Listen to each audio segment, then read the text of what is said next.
Hi everyone, this is Andrew with Android Central, and I have a very cool phone to show you today. It is the VIVO NEX, N-E-X, all caps. And you may not be super familiar with the VIVO name, but if you heard about it at MWC with its unveiling of the Apex concept phone, you'll have a decent idea of what this is. Now, whereas that was a concept, this is an actual production-ready device. And you know why it's so cool? Because when you turn on the screen, it looks like that.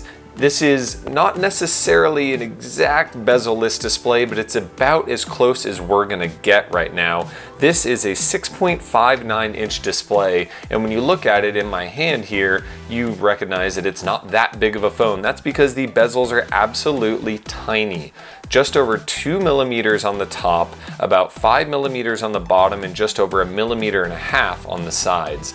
Yes, I wish that they were symmetrical, but this is a lot closer than anybody else is getting right now, and there is no notch. There's nothing funky going on here. This is just a regular OLED display with rounded corners and very tiny bezels. So how do they do this? Well, the coolest trick of the bunch, I'm just gonna let it out from the start, is with the camera. So you notice there's no front-facing camera on the top. Well, when you switch around to the front, yes, there is your camera. It pops out of the top, and then when you're done with it, it just retracts back down. Vivo says that this is something that they've set up, and you can see me, hello, behind the camera. They've set up to take care of this one final thing that was getting in the way of that top bezel being so small. It's rated for 50,000 actuations up and down, and it's powerful enough actually to lift 500 grams of weight, which obviously is multiple times the weight of this phone. And if you push on it while it's up, say you're taking a selfie and you drop it on the sidewalk or something like that, it automatically retracts. So you don't have to worry about any of the mechanics of that camera being a problem. Now, that's just one of the cool tricks, and it looks amazing, and that's something that only the VIVO NEX has.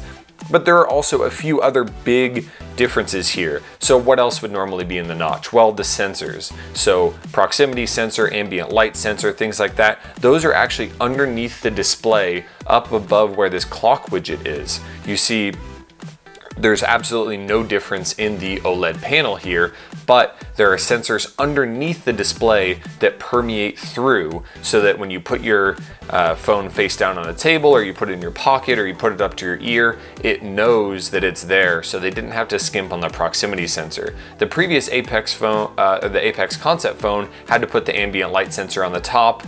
They forewent that this time. And I guess while I'm talking about it, yes, there's even a headphone jack on the top. Even a phone that's this crazy with this small a bezel still has a headphone jack. Everybody else can take note of that. So the rest of this, if you go further down the screen, you notice that there's nothing else around it. There's no earpiece, there's no fingerprint sensor. Well, the earpiece is the entire display. So like some rugged phones have used bone conduction, this uses screen conduction to vibrate the screen to translate those sounds into vibrations, so when you put it up to your ear, they come through just like a bone conduction headset or these previous bone conduction phones do. It works. You can put your ear anywhere on the screen as well, so you don't have to just focus on this top part that you would normally do if there were an earpiece there. Also, the fingerprint sensor, you may have seen me unlock this at the start. There is a fingerprint sensor in the display. So all you have to do is just put your thumb right there.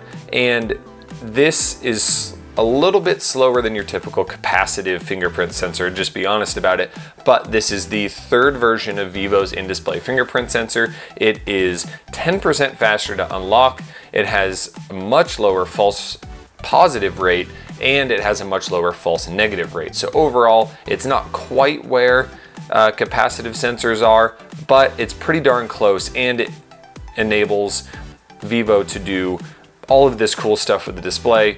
A pretty small trade-off, really. Sure, they probably could have put it on the back, but also this is the way that they want to do it, and they were already running out of room here because this has a very full spec sheet. So this is about It's an $800 phone, high $700 range coming to China, and so it has to have all of the high-end specs. So inside this very nice smooth glass frame, there's a Snapdragon 845, 8 or 6 gigs of RAM, 256 or 128 gigs of storage, and a 4,000 milliamp hour battery. Now, unfortunately, there's no wireless charging in here, but there have to be some trade-offs along the way when the front of your phone looks like that.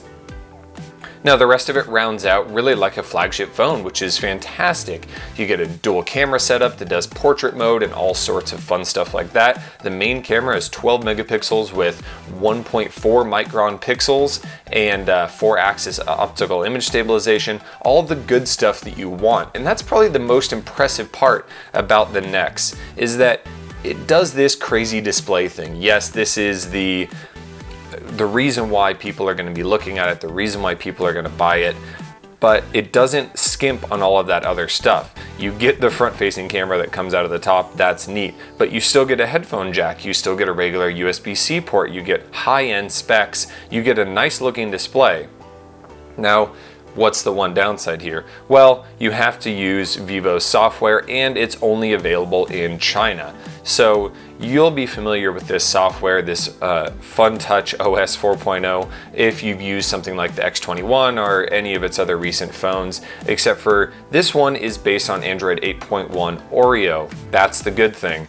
But of course, because this is a China-only phone, there are no Google apps on here. Sure, people will be able to probably hack them on there and things like that, but at that point, you're probably better off getting something else.